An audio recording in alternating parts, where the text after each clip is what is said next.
अस्सलाम वालेकुम दोस्तों, सऊदी अरब की फटाफट ताज़ा और बड़ी खबरों में आपका स्वागत है। मैं हूं साकिब मिर्ज़ा और आप देख रहे हैं गल्फ लाइफ हिंदी। सबसे पहले एक बड़ी अपडेट को लेकर बात करेंगे। जैसे कि आपको मालूम होगा कि सभी तरह की नई वीज़ा अगर स्टाम्प होनी है गल्फ़ के किसी भी देश की, चाहे वो सऊदी अरब हो या फिर बाकी देश हो, तो पीसीसी की रिपोर्ट अभी बहुत ज़्यादा ज़रूरी कर दी गई है। और ऐसे में जो पासपोर्ट सेवा केंद्र हैं उन पर रश काफ़ी ज़्यादा बढ़ गया है। इनफैक्ट अगर नए पासपोर्ट के लिए अपॉइंटमेंट लेनी है या पासपोर्ट का रिन्यूअल भी करना है तो 1 से 1.5 महीने 2 महीने तक का इंतज़ार करना इन दिनों पड़ रहा है। वजह यह है कि पीसीसी का काम भी इन दिनों काफ़ी ज़्यादा पासपोर्ट ऑफिसेज में बढ़ गया है। तो अभी आपको बताया कि Saudi ministry of external affair ने एक नया प्रोग्राम शुरू किया है जो कि देश भर में सभी जगह देखने को मिल जाएगा। बहुत जल्द पासपोर्ट सेवा केंद्र के जो छोटे ऑफिस होते हैं यानी पोस्ट ऑफिस में जो पासपोर्ट की अपॉइंटमेंट ली जाती है, पासपोर्ट का काम होता है, यहाँ भी अब पीसीसी बननी शुरू हो जाएगी। और कहीं कहीं देखने में आ रहा है कि पोस्ट ऑफिस पर पीसीसी का काम होना शुरू हो भी गया है, लेकिन मिनिस्ट्री ऑफ एक्सटर्नल अफेयर का कहना है कि आने वाले दिनों में बाकी जगह भी पीसीसी का काम पूरी तरह जोर शोर से शुरू हो जाएगा ताकि जो लोग ट्रैवल करना चाहते हैं, नई वीज़ा जिनकी स्टाम्प होनी है, उनको परेशानी का सामना न करना पड़े।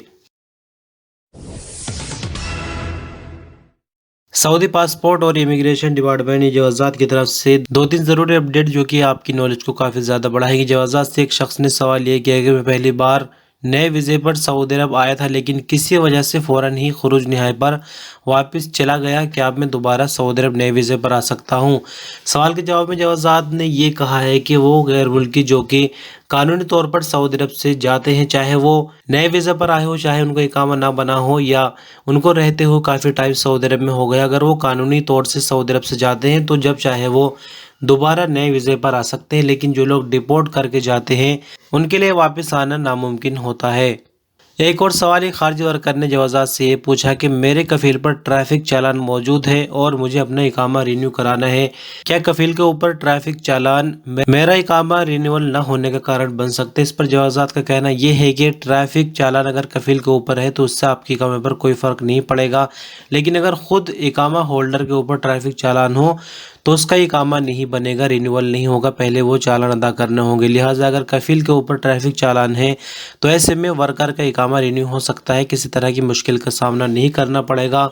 जवाज़ात से एक और सवाल एक खारजी वर्कर ने ये पूछा कि फैमिली ड्राइवर के इकामे पर सऊदी अरब में रहता हूँ, इकामे को क्या 6 महीने के लिए रिन्यूअल कराया जा सकता है? सवाल के जवाब में जवाज़ात ने ये कहा है कि ये फैसिलिटी सिर्फ़ और सिर्फ इंडस्ट्रियल वर्करों के लिए होती है, यानी जो ट्रेड वाली वीज़ाएँ होती है उनके लिए ये फैसिलिटी होती है। जो डोमेस्टिक वर्कर है यानी घरेलू स्टाफ है उनको इस फैसिलिटी से फ़ायदा बिल्कुल भी नहीं मिलेगा। उनका इकामा जिस तरह से पहले बनता था वैसे ही बनेगा। सऊदी हज और उम्रा मिनिस्ट्री ने सऊदी अरब के बाहर से उम्रा ज़ायरीन के लिए सरकारी वेबसाइट नसक जारी की है। सऊदी प्रेस एजेंसी के मुताबिक नसक के ज़रिए उम्रा और हज पैकेजेस के अलावा कई तरह की और भी सर्विसेज ली जा सकती हैं। नसक वेबसाइट को हज उम्रा मिनिस्ट्री और सऊदी टूरिज्म अथॉरिटी की मदद से डिज़ाइन किया गया है, जबकि इसमें कई तरह के फीचर और पैकेजेस भी उपलब्ध कराए गए हैं।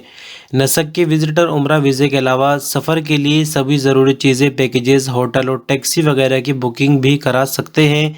नसक के ज़रिए उम्रा कंपनियां भी अपनी सर्विसेज दे सकेंगी, जबकि पहले से काम करने वाली वेबसाइट मुकाम अभी काम करती रहेगी।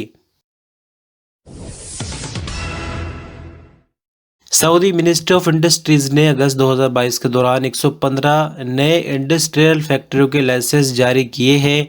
इंडस्ट्रीज़ का संबंध फूड प्रोडक्ट सहित 5 सेक्टर से है। अल इक्तिसाद अखबार की रिपोर्ट के मुताबिक मिनिस्ट्री ने अगस्त के दौरान फूड प्रोडक्ट की 21 फैक्ट्रियों के लाइसेंस जारी किए, जबकि मिनरल्स की 13 फैक्ट्रियों के लाइसेंस जारी किए हैं। रबड़, प्लास्टिक और फर्नीचर प्रोडक्ट के 10-10 लाइसेंस जारी किए हैं। मिनिस्ट्री ने आगे बताया कि इस साल के शुरू से अगस्त तक 646 लाइसेंस जारी किए गए। अगस्त के आखिर तक काम करने और फैक्ट्रियों के बनने की तादाद 10,707 तक पहुंच गई। इन पर 1.37 ट्रिलियन रियाल लगा है। और अंत में व्हाट्सएप को लेकर एक ज़रूरी अपडेट।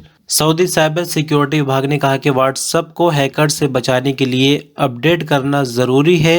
व्हाट्सएप ने अपडेट किए जाने वाले वर्जन की लिस्ट जारी कर दी है। व्हाट्सएप ने कहा कि एंड्रॉयड में वर्जन 2.22.1612 और वर्जन 2.22.16.2 एंड्रॉयड बिजनेस में, iOS के वर्जन 2.22.16.12 और 1.11.15.9 जबकि iOS बिजनेस में 2.22.612 को अपडेट की ज़रूरत है। साइबर सिक्योरिटी विभाग ने कहा कि इससे पहले वर्जन में एक कमी है जिसकी मदद से हैकर आपका डेटा चोरी कर सकते हैं। विभाग ने कहा कि व्हाट्सएप यूज़र को चाहिए कि अपने व्हाट्सएप को जितनी जल्दी हो सके अपडेट करें। तो दोस्तों, कुछ ज़रूरी खबरें सऊदी अरब की। बहुत शुक्रिया, वीडियो पर अंत तक बने रहे।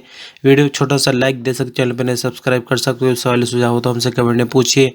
मिलते जल्दी की नई वीडियो के साथ। अल्लाह हाफिज़।